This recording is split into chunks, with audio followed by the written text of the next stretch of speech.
All right, welcome back to the All-Star Dads podcast. You're here with Billy Gasky. Travis Green. Rob Challenger. All right, we're here today with our special guest. We've got Adam Guerra. He's going to share a little bit of his story with fatherhood and some of the things we've been working on with the All-Star Dads podcast. So, Adam, you want to start off just kind of your step into fatherhood? Well, fatherhood is a very challenging ordeal. It's never what I thought I expected it would be. It's better.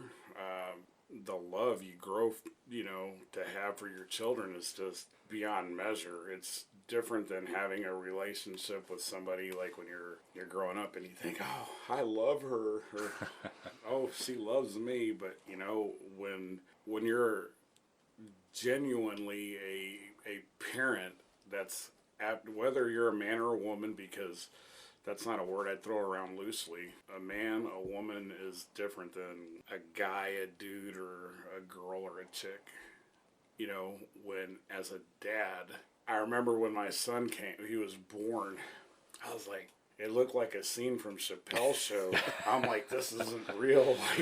Like, that's a rubber thing coming out. Like, that's weird. Like, I'm in shock because I wasn't a young father. I joke around with everybody and tell them I'm the oldest dad to ever be in the Guinness Book of World Records. They're like, for what? I'm like, the oldest Mexican being a dad, because everyone says we got all kinds of kids, and I'm like, I had my son at 42, and I had him, and my boxing coach would tell me, hey, Adam, you need a little girl. And I'd be like, hey, Coach, Bobby, no.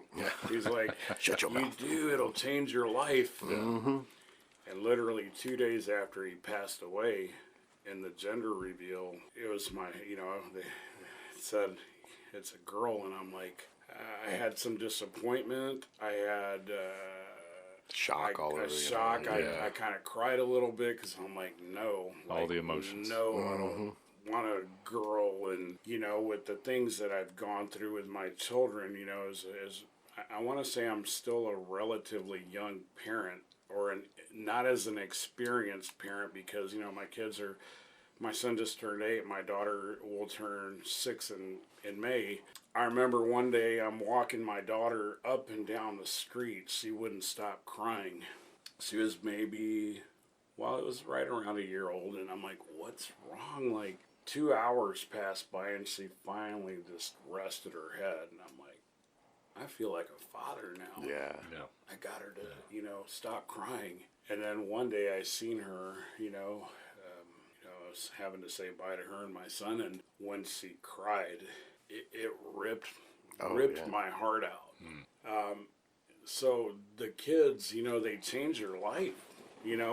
Rob and I we grew up around each other. We've known each other for many years, and there's been a long space of, not seeing Rob, but we can always pick up where we left off. And one thing Rob can tell you is that's not the same guy I knew when we were younger. I know he can honestly look and say, no, and it's a combination of things. One, putting God first. I have a relationship with the Lord, and then that being a parent, it changes you. It teaches you a lot of things if you're receptive and open. Nobody ever said it was going to be easy.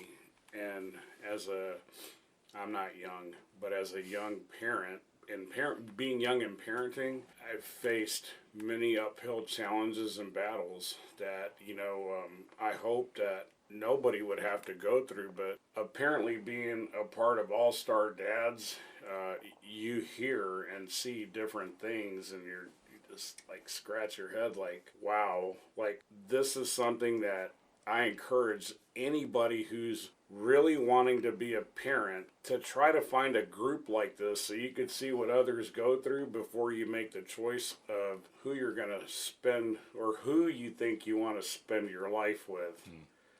It'll open your eyes up to things. You'll see with eyes wide open. Yeah, biblically in the Bible they talk about, prophets with gifts who could see, like Isaiah. I love reading about him. I love his scriptures. It's actually in the back of my sweatshirt. I've summoned all my warriors to carry my wrath. I love it, because the Jesus I serve was no wimp. you go through things as a parent where, let's say, there's some legal battles going on. But last night, I'm decompressing, having some good Italian coffee, and I'm having a nice Rocky Patel cigar. I'm trying to call my kids, on FaceTime. I don't like missing a call with them because I don't ever want them to think, Daddy forgot about me. Daddy forgot about me. Like, no. So my son comes to the phone, and he's like, hey, Dad, and on purpose I'll joke with him and be like, hey, Dad, and he'll be like, how? Why? Like, you're my dad. I'm like, no, you're my dad. And, I do it just to mess with him. And I'm like, how was your day today, son? He's like, I had a bad day. It hurts as a loving parent when your child is having a bad day. Not because you got to feel like a mother hen over him or her, whoever it is. But I felt like last night was so, it was meant to be. Like where God said to me, hey, Adam, you know what? Here's where you can go ahead and get one in. I'm giving you the green light, and I'm going to use your mouth, your tongue, as the sword to go ahead and cut. Not my son, but to give him a life lesson. So I'm like, what happened, son? He goes, well, my teacher said I called somebody fat. And I didn't, Daddy. Like, I know when he's being sincere, and I'm not. One thing I won't do is I won't cover. If you're doing something wrong, you know what, son, we're going to deal with this. But I'm like, what? Okay, you didn't do it? He goes, no, Daddy, I didn't. And I'm like, okay, so what's your teacher's name, son? And he tells me, I go, son, I don't know who your teacher is. I want you to go find her, and I want you to go tell her, son. I didn't say what I said, and I mean that. I go, son, when somebody says it doesn't feel good, here's where the cutting came. Hey, son, if you're innocent and you didn't do something wrong, it's not okay to get in trouble for something you didn't do wrong. There's really no lesson there, pretty much. You shouldn't get in trouble for something you didn't do. It doesn't feel good, does it, son? And he's like, no. And my moral to my story is, one, if you're a young person or even a person that's never been involved with being married, and you want to do that, there's groups out here that are going to let you see many different things. There's going to be examples of what people go through. You don't have to go out and make the biggest mistake of your life. And when I say that, let me make sure that I clarify myself. Although I didn't pick who I felt was going to be the best person for my life, God, out of this situation, God created the two most beautiful kids that he could ever give me. Yeah. And out of that, that's where it's one of those things, they'll tell you like in courts, hey, the lawyer will tell you, hey, you know what, don't tell these kids this, or don't tell them that, of what happened. But, I say this, one thing that I want as a father to always be is true as a parent. But if I'm going to do that, the example I have to follow is, what would Jesus do? So when situations arise, I want to pray about the situation, and I want to make sure that I give truth. Because I want, if anything, just like my grandparents or my father have passed down to me, it's been to have a relationship with the Lord. And you know what? That's the best gift they could have ever given me. Yeah, I trained with my dad for years and years. Yes, I got the gift of having, to teach, whatnot. But you know what? Far more important than any of that is they gave me the opportunity to have a relationship with the Lord. And they say when you're a parent, you always want better for your kids than what you had. And I'm not going to change that mentality or that way, because I want them to be better than I was. Yeah.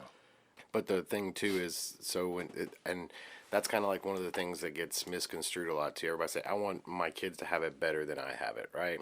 So they say like hard times create hard men, soft times create soft men create hard times, right? So you don't want to fall in this circle. So that context of I want to give my kids everything that I never had into a spoiling mind complex is what we're actually teaching against. So like going through these hard lessons and teaching your kids that, hey, in this time you have to address this. If this didn't happen, we need to address it. We need to understand who's accusing you of it, why is it going on, and delve into that conversation and figure out the root of the problem and teach them in life, even at a young age, that this is how we do it. So when you get older, you'll know how to better have a handle on conflict than I did at this age. You're not just going to explode. You're going to think about it. You're going to address the problem and systematically go through it in a lovingly way, right? Mm-hmm. In a way that doesn't negate your boundaries or your core values, is what we've been teaching on anyway. So being able to have those conversations even at a young age is like the most important thing as parents that we can do to have our kids have it better than we've had it. Not just throw in the new PS5 at them, not just get them the new Zoom, scooter or whatever. That's the of this world thinking of giving them a better life. This out of this world thinking, this Christian belief is teaching them what we know now at a very young age, so they can bring that through their whole life and have it easier as far as conflict and resolution. Mm-hmm. Yeah, so it's interesting you bring that up about, not giving them these games or whatnot. I didn't grow up playing games, so that part right there is very easy. It was get on a skateboard, go to the go gym, outside, get on your bike. Get on the bike, and it's funny because I even have videos, my daughter and my son skateboarding right next to me. It's like, you know what? I'm going to pass some of the fun I had, to where the other parent wants to do the things that you were saying, like, and I'm just like, no, I'm not going to give in like that. That's not how I was brought up. And I believe that's part of the problem with society, with why, things are changing, because, people are real quick, oh, well, I didn't have this, so I'm going to go ahead and spoil them with that. No, I don't do that. Yeah. I know how to use the word no. Yes. Very good now. Adam, you'd mentioned your dad, and us growing up together, I know that many of the young men that grew up in our area passed through your dad's gym. Can you tell us a little bit about your relationship with your dad growing up and how that's prepared you for being a father? Absolutely. You're never given a manual as a parent. So a little bit about my background. I have a father who's pretty mentally strong and in a good, positive way. So I came from a broken home. When I was a little boy, my father, drove from here to Michigan back in the 70s to go to court, and he won, me and my sisters. But he was such a nice guy that he gave my mother a chance to raise two of the sisters that wanted to stay behind. They thought they were doing good for her. But I feel like if my father would have let me go over there, his impact would have been zero on me. I would have been a different person. I'd probably be in jail, dead, or I'd be a different person. It's like God said, hey, Adam, at a young age, I know before you were even born, I know where you need to go so that you can fulfill what I have for you. You're going to go through some things, and it's okay. I'm not going to leave you. And growing up with my father, he always had a gym. So I didn't play football like everybody else. So after school, I was on my skateboard. I'd be going to the gym, training, and he had a heavy influence on anybody who not only went through his gyms, but he was also a bilingual ed teacher. So he affected a lot of people. And it's funny because where he taught bilingual ed was in Magnolia in the Mexican barrio. And like Rob and I grew up together, we're in Pearland, so it's basically like Mayberry back then when we were growing up. My dad I'm like, Dad, how come I don't go to school where you're at? I see some teachers with their kids. He didn't want me there. And he's like, nope. But something, I find too that even through that story of him not wanting me there, he taught years later when I was fighting my last two fights in Japan and Mexico. One of his students was an excellent boxer, excellent boxing coach. My dad couldn't keep what was meant to be away. So that fourth grade bilingual ed student of his trained me for my last 2 fights. I wound up being the first MMA guy he touched. But then after me, he wound up training before he died, passed away, rest in peace, Bobby. I miss having late night conversations with him, but he trained the UFC lightweight champ Charles Oliveira after me, Cyborg, the female fighter, her husband, Rebecca Rawlings, many UFC athletes. It was kind of crazy how God used that to open up doors that God wanted. So growing up with my dad, I want to say that, I'm very fortunate because, when I hear some ladies or some girls talk about deadbeat dads, it's sad because they ruin it for a father like that. And I've always felt that as a father myself, if I do anything less than this man's done for my life, I'm a failure. Yeah. And I'm not about to fail. Mm-hmm. What does the Bible talk about? When a righteous man falls, he better get up. Yeah.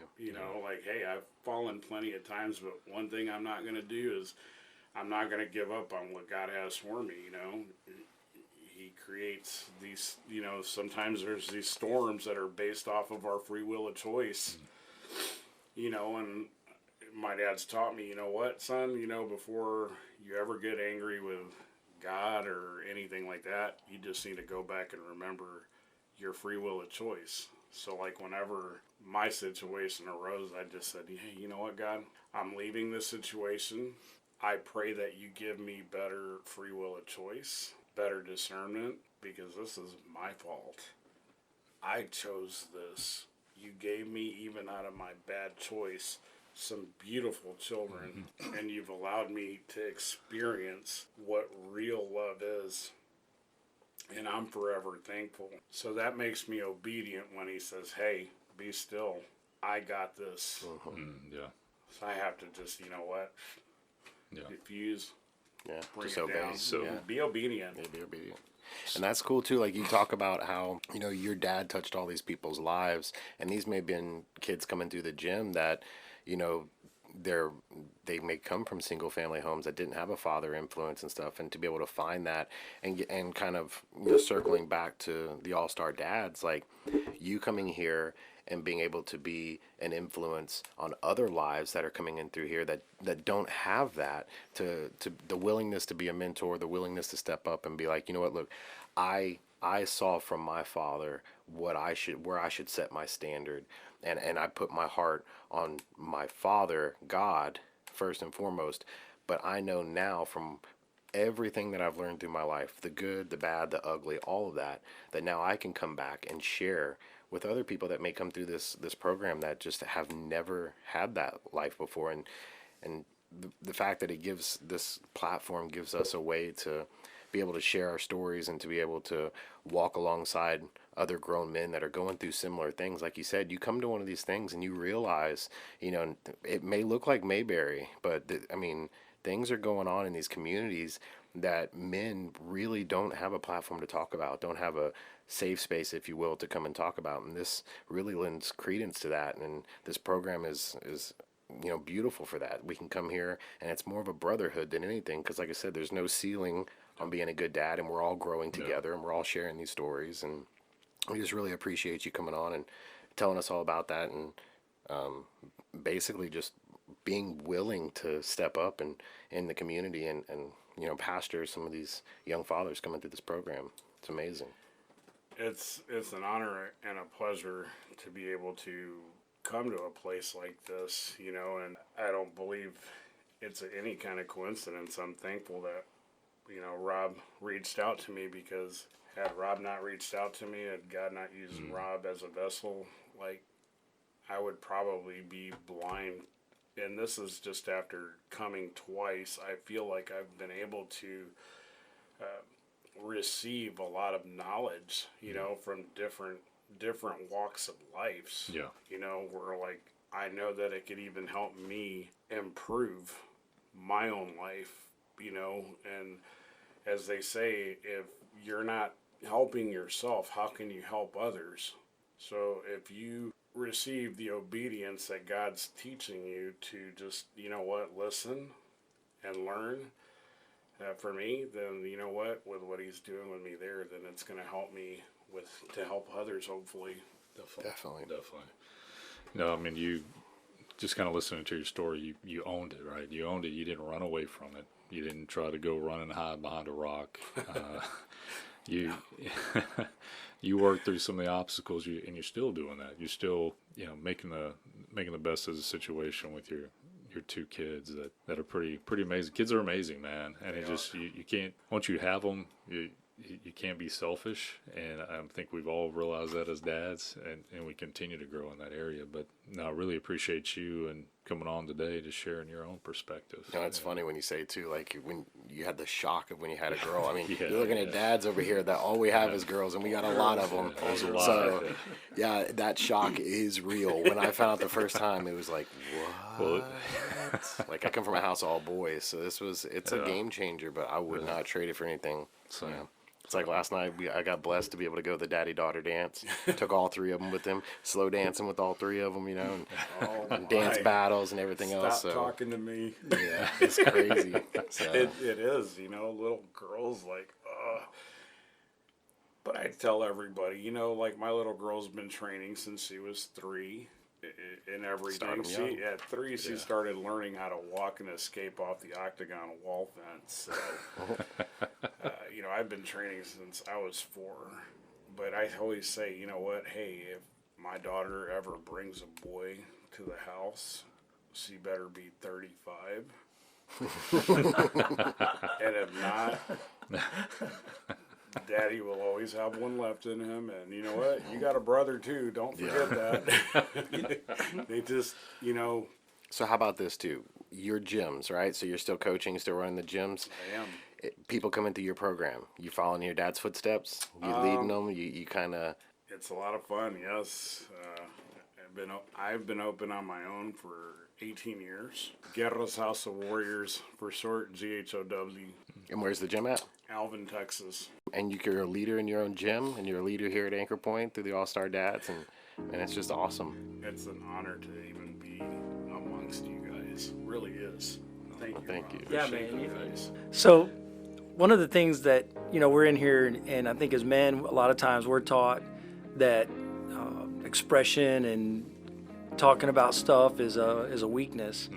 And one of the things that encouraged me to get involved in All Star Dads was at a fundraiser. This young man got up there and talked about his experience and some of the decisions that he and his spouse were trying to make about having a child that they weren't planning on having. And all I could think about was, man, that took courage. That was not weak. And I was inspired and encouraged by that. And looking around at the guys that meet here, that's not a mistake I would think in looking around. We've got some the epitome of strength and courage here that have a need and a desire to talk about it, that are working on trying to be better and to build each other up and grow together. It's a great space.